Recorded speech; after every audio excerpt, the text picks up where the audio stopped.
কৃষকদের সাথে চুক্তিবদ্ধ করলেন যে আমার এই 1 বিঘা জমির মধ্যে শাকসবজি যা হয় আমাকে দিবা, এর জন্য যা যা টাকা লাগে তোমার সাথে আমি বসতেছি, আমি তোমার এই খরচটা দিব, তুমি এখানে রাসায়নিক সার বীজ দিতে পারবে না, কম হইলেও আমার বেশি হইলেও আমার, তোমার কোনো টেনশন নেই।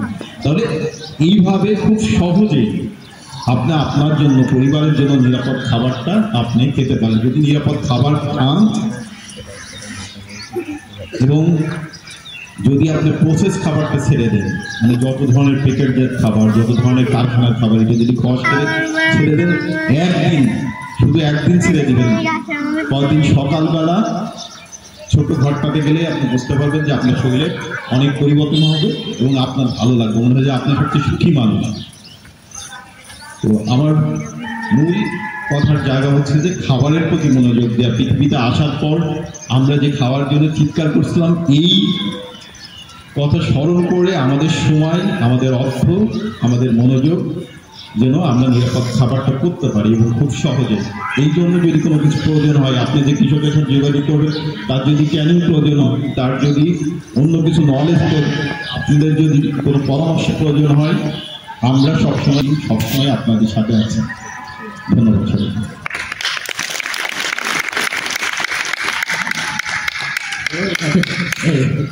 আচ্ছা, জনাবের কথা শুনলাম, আমরা আসলে আরো শুনতে চাইছি। আমাদের শরীর যেন ভালো থাকে, আমরা যেন সমস্ত কাজ করতে পারি, এনার্জি পাই। এই কারণেই আমরা চাই যে পুষ্টিকর খাবার। এখন বাজারে যা দেখতেছেন এটা কিন্তু পুষ্টিকর খাবার, এটা অনেক খাবেন কিন্তু আপনি এনার্জিটা পাবেন না, শক্তিটা পাবেন না। কিন্তু আপনি যদি কম খান নিরাপদ খাবার, তাহলে দেখবেন যে আপনি অনেক বেশি শক্তি পাচ্ছেন। এই কারণে আমরা বলতেছি যে আপনার খাবারটা হবে নিরাপদ। এবং এই যে কেমিক্যাল দিয়ে যে খাবারটা উৎপাদন হচ্ছে, এইটা তো উৎপাদনটা প্রথম ধাপে বাড়ছে, এখন কিন্তু সারা বাংলাদেশে উৎপাদনটা কমছে। এইটা আপনি আমি বাংলাদেশের সব মানুষ টের পাচ্ছি বাজারে গেলে, যে প্রোডাকশন আগের মতো নেই। যদি অন্য দেশ থেকে খাদ্য আমদানি এই জিনিসটা না করে, তাহলে কিন্তু খুব বিপদ আমাদের সবার জন্য। বাজারে কিন্তু আপনারা বুঝতে পারতেছেন যে সব কিছুর দাম বেশি। কেন দাম বেশি?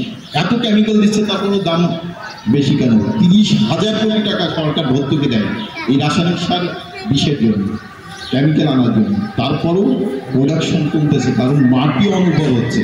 আপনি এই প্রোডাকশনটা একই রকম ধরে রাখতে পারবেন না, এই প্রোডাকশনটা কমতে থাকবে। আমরা বলতেছি যে আপনি এমন একটা পদ্ধতির মধ্যে যাবেন যে পদ্ধতি সাস্টেনেবল, যেটা এখন 100 মণ উৎপাদন হলে 5 বছর 10 বছর পর আপনার ছেলে এসে 100 মণ উৎপাদন করবে। ধন্যবাদ। আচ্ছা, এবং এটার মধ্যে কি কোনো বড় বড় ডিগ্রি আছে? বড় ধরনের কোনো বেনিফিট করতে হবে কিনা, এখন আমরা কিছু করতে যে শুরু করবো, কীভাবে শুরু করবো, প্রথম সূচনাটা কীভাবে হবে, এটা একটু জানতে পারবো। ধন্যবাদ। এক হচ্ছে যে আমরা সামষ্টিকভাবে কাজটা করতে পারি। আপনারা যেমন সবাই একসাথে এখানে শরীরটা ঠিক রাখার জন্য, মনটা প্রফুল্ল রাখার জন্য সবাই একসাথে মিলিত হয়েছেন, নিরাপদ খাবারও কিন্তু আপনারা সবাই মিলে একসাথে শুরু করতে পারেন। সবাই দলবদ্ধভাবে একসাথে একটা জায়গা নিয়ে বড় পরিসরে সবাই শুরু করতে পারেন। প্রথমত নিজেদের নিরাপদ খাবারের চাহিদা পূরণ করা, দ্বিতীয়ত এটাকে বাণিজ্যিকভাবে সাস্টেনেবল করা, এই দুটাই করা যেতে পারে। 2 হচ্ছে আমরা প্রথম ধাক্কায় যদি এটা করতে পারি যে সবাই মিলে একসাথে করা, তাহলে কাজটা সহজ হবে। 2 হচ্ছে যে আমরা যদি সেটা করতে না পারি, তাহলে আমরা ব্যক্তিগতভাবে কৃষকদের সাথে যোগাযোগ করে ব্যক্তিগত পর্যায়ে আমরা নিরাপদ খাবার বাংলাদেশের যে কোনো প্রান্ত থেকে আমরা খুব সহজে করতে পারি।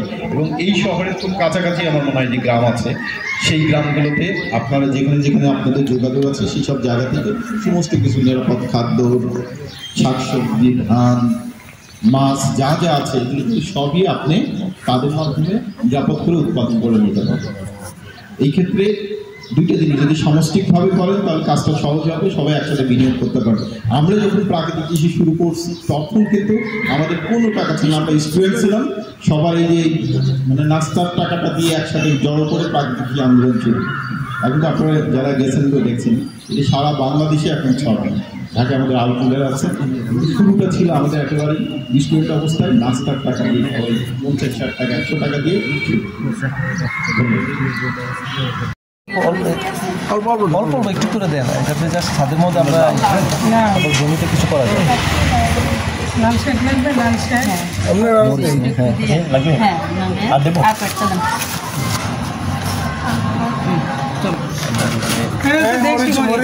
হ্যাঁ লাউ কুমড়া কারণ আমাদের ছাদে একদম ইচ্ছা মতন ইয়ে করে আচ্ছা অসুবিধা নেই আপনারা দিতে পারেন জায়গা থাকে এটাতে লাল শাক আর শুধু দুপুরে যাচ্ছে দিকে বলি কিনে দিচ্ছি